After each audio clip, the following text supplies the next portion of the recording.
Aujourd'hui, c'est un fait. Les conversations avec les clients, ça fuse de partout et à toute vitesse. Le vrai défi, c'est de ne pas se laisser submerger par cette vague et de réussir à transformer ce qui pourrait être un chaos en une expérience client vraiment mémorable. Voyons un peu comment. Alors, pour commencer, une question toute simple, mais cruciale.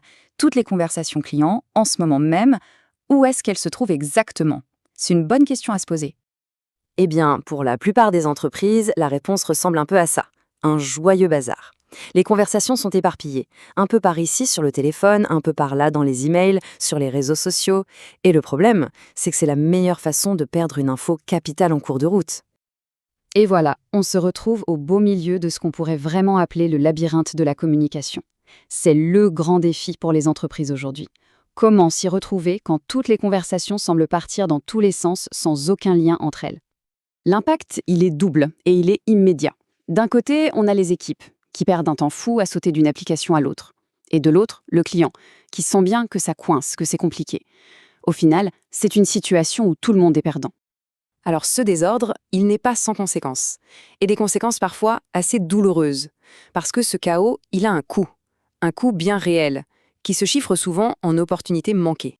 Concrètement, qu'est-ce que ça donne? Eh bien, ça donne des ventes qui ne se font pas, juste parce qu'un message a glissé entre les mailles du filet. Ça donne des clients frustrés d'avoir à répéter leur histoire à chaque fois. Et bien sûr, des agents sous pression moins efficaces. C'est vraiment un cercle vicieux qui, au final, tape directement dans le chiffre d'affaires. Bon, la question c'est comment on sort de ce labyrinthe? La réponse tient en un mot, centralisation. Et c'est là qu'intervient Fidelity. Il faut voir ça comme le centre de contrôle intelligent pour toutes ces communications. Fidélité, c'est ce qu'on appelle une solution omnicanal. Alors, omnicanal, c'est un grand mot, mais l'idée derrière est super simple. Ça veut juste dire qu'on va unifier tous les canaux de communication pour que du point de vue du client, il n'y ait qu'une seule et unique conversation hyper fluide. Qu'il appelle, envoie un email ou un message, pour lui, c'est la même discussion qui continue. Et voilà, c'est ça la magie du truc. Le client peut passer du téléphone à WhatsApp, puis à Facebook. De son côté, c'est transparent. Et pour l'équipe qui gère tout ça, tout arrive au même endroit, dans une seule et même interface. Fini de courir partout.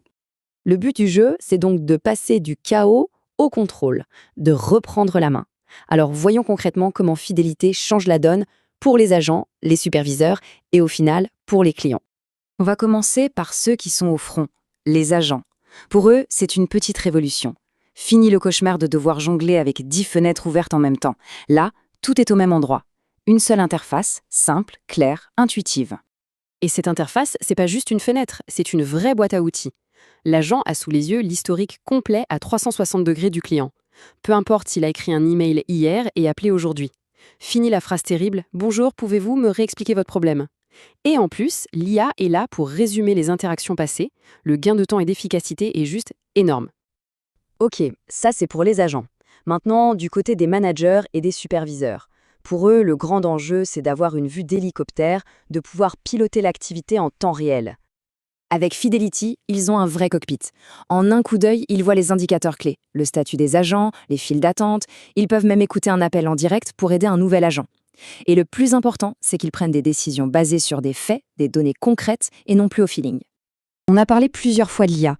Cette intelligence artificielle chez Fidelity, elle porte un nom, Attendia.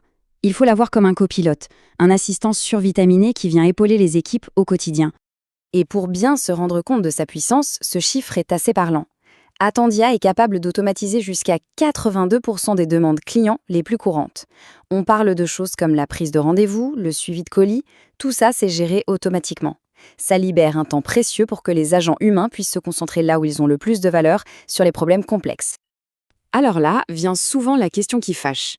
Ok, c'est super, mais ça doit être une usine à gaz à installer, il faut tout jeter et tout recommencer. Eh bien non, justement. La philosophie de Fidelity, c'est de s'intégrer, pas de tout remplacer. Cette phrase résume tout. En fait, Fidelity vient se poser comme une couche d'intelligence par-dessus ce qui existe déjà.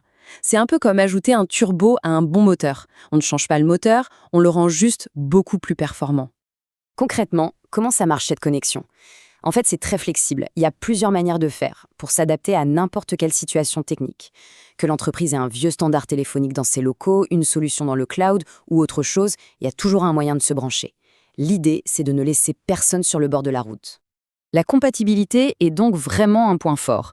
On parle de systèmes connus comme Mitel ou Alcatel, de plateformes modernes comme 3CX ou Microsoft Teams, et bien sûr des incontournables CRM comme Salesforce ou HubSpot. Tout est pensé pour que ça s'emboîte parfaitement. On insiste là-dessus, pas besoin de tout casser pour reconstruire. Bon, si on fait le bilan de tout ça, au bout du compte, quel est le bénéfice final de cette transformation ? Eh bien, on en revient à la promesse de départ. Il s'agit de créer une expérience qui marque les esprits.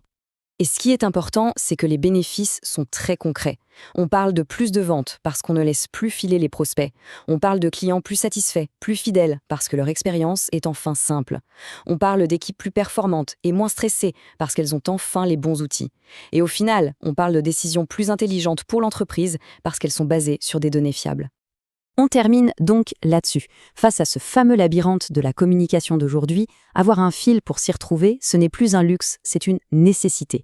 La vraie question à se poser n'est pas de savoir s'il faut changer, mais plutôt de combien l'expérience client pourrait-elle être améliorée en sortant enfin de ce chaos.